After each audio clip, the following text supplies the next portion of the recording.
মানুষে আর বোকা বানানো যাবে না। যাবে কি? আর বোকা বানানো যাবে?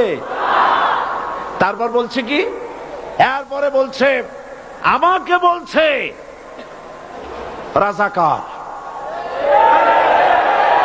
শুনে রাখো চট্টগ্রামের লক্ষ লক্ষ জনতা, পার্লামেন্টে যখন আমাকে এই কথা বলা হয়েছিল, আমার পার্লামেন্টের কলিগ জাফরুল্লাহ চৌধুরী সাহেব বসে আছেন এখানে,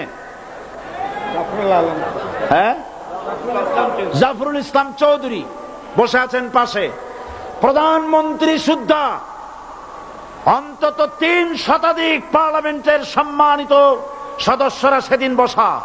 1997 সনের বাজেট বক্তৃতা যখন আমি করতেছিলাম, ডক্টর কুদরতে খোদা, নাম রাখছে কুদরতে খোদা, আসলে গজবে খোদা।